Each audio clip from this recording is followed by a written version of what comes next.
തീരുവ ആയുധമാക്കി US president Donald Trump രംഗത്ത്. ഒരു മാസം നീണ്ടുനിന്ന പശ്ചിമേഷ്യൻ യുദ്ധത്തിന് 2 ആഴ്ചത്തെ വെടിനിർത്തൽ കരാറോടുകൂടി തന്നെ താൽക്കാലിക ആശ്വാസമായതാണ്.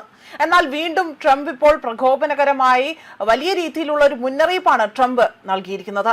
അതായത് ആഗോള രാജ്യങ്ങൾക്ക് കടുത്ത വെല്ലുവിളി നൽകുന്ന പ്രഖ്യാപനമാണ് ട്രംപ് നടത്തുന്നത്. ഇറാന് ആയുധങ്ങൾ നൽകുന്ന രാജ്യങ്ങൾക്ക് 50% തീരുവ ഏർപ്പെടുത്തുമെന്നാണ് ഇപ്പോൾ ട്രംപ് പ്രഖ്യാപനം നടത്തിയിരിക്കുന്നത്. ഈ നിയമത്തിൽ ആർക്കും ഇളവുകളോ പ്രത്യേക പരിഗണനകളോ ഒന്നും തന്നെ ഉണ്ടാകില്ല എന്നതാണ് ട്രംപ് സൂചിപ്പിച്ചത്. ഇതോടുകൂടി തന്നെ വീണ്ടും തീരുവ ആയുധമാക്കി ഇറാനെ ഒതുക്കാനുള്ള തന്ത്രമാണ് ട്രംപ് പയറ്റുന്നത്.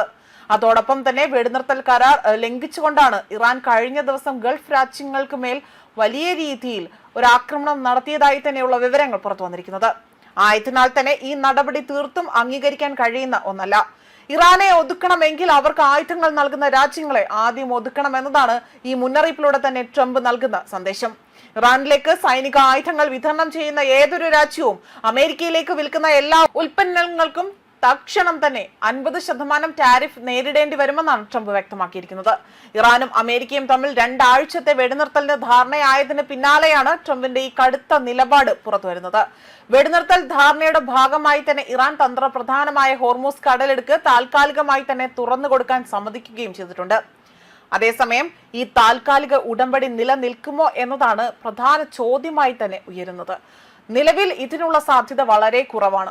പാകിസ്ഥാന്റെ നേതൃത്വത്തിൽ തുടരുന്ന ചർച്ചകൾ മറ്റൊരു ഇടവേള മാത്രമായി തന്നെ കരുതാൻ സാധിക്കുകയുള്ളൂ. നേരത്തെ ഒമാൻ തുടങ്ങിവെച്ച ചർച്ചകളെ അട്ടിമറിച്ചുകൊണ്ടാണ് അമേരിക്കയും ഇസ്രായേലും ആക്രമണം തുടങ്ങിയത്. പശ്ചിമേഷ്യയിലെ ഭൗമ രാഷ്ട്രീയ പ്രതിസന്ധിയുടെ ആ മൗലിക അതായത് വലിയ രീതിയിലുള്ള പ്രശ്നങ്ങൾ ഇപ്പോഴും പരിഹരിക്കപ്പെടാതെ തന്നെ തുടരുകയാണ്. യുറേനിയം സമ്പുഷ്ടീകരണത്തിനുള്ള അവകാശം, സാമ്പത്തിക ഉപരോധങ്ങളിൽ നിന്നുള്ള മോചനം, തന്ത്രപ്രധാനമായ സ്വയംഭരണം എന്നിവയിൽ ഇറാൻ ഉറച്ചു നിൽക്കുകയാണ്. ചർച്ചകളുടെ എളുപ്പത്തിൽ പരിഹരിക്കാനാകുന്ന ചെറിയ തർക്കങ്ങളല്ല ഇതെല്ലാം എന്നതാണ് ഇവിടെ വിലയിരുത്തപ്പെടുന്നതും. അതേപോലെ തന്നെ യുദ്ധം വളരെ സങ്കീർണമായ ഒരു ഫലമാണ് ഉണ്ടാക്കിയിരിക്കുന്നത്. ഇതിൽ വ്യക്തമായ ഒരു വിജയം ഇപ്പോഴുമില്ല. ഇറാനെ ദുർബലപ്പെടുത്തുക, അവരുടെ ആണവ പദ്ധതികൾ തകർക്കുക, ഒരു ഭരണമാറ്റം തന്നെ കൊണ്ടുവരിക എന്നീ ലക്ഷ്യങ്ങളോടെയാണ് അമേരിക്കയും ഇസ്രായേലും രംഗത്തിറങ്ങിയിരിക്കുന്നത്. എന്നാൽ ഇതിലൊന്നും തന്നെ അവർ വിജയിച്ചില്ല എന്നതാണ് വസ്തുത. കുറേയേറെ നേതാക്കളെ വധിച്ചിട്ടുണ്ടെങ്കിൽ പോലും ഇറാന്റെ രാഷ്ട്രീയ സംവിധാനം ഇപ്പോഴും സുരക്ഷിതമായാണ്. അവരുടെ സൈനിക ശേഷി അതുപോലും ഇവിടെ തകർന്നിട്ടില്ല. ആണവ പ്രശ്നം ഇപ്പോഴും പരിഹരിക്കപ്പെടാതെ തന്നെ തുടരുകയുമാണ്. അതേസമയം ഇറാന് വിജയം ആഘോഷിക്കുവാനും കഴിയില്ല എന്നതാണ് മറ്റൊരു കാര്യം. അടിസ്ഥാന സൗകര്യങ്ങൾക്കും ആ സമ്പദ് വ്യവസ്ഥയ്ക്കും വൻ നാശനഷ്ടങ്ങളാണ് ഇറാനിൽ നേരിടേണ്ടി വന്നത്. എങ്കിൽ പോലും കനത്ത ആക്രമണങ്ങളെ അതിജീവിച്ചുകൊണ്ട് ചർച്ചകളിൽ ഇറാന്റെ ഭൗമരാഷ്ട്രീയ പദവി ശക്തമായിട്ടുണ്ട്.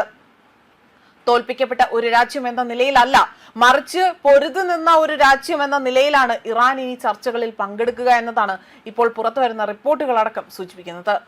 ന്യൂസ് ഡെസ്ക് കർമ്മ ന്യൂസ്.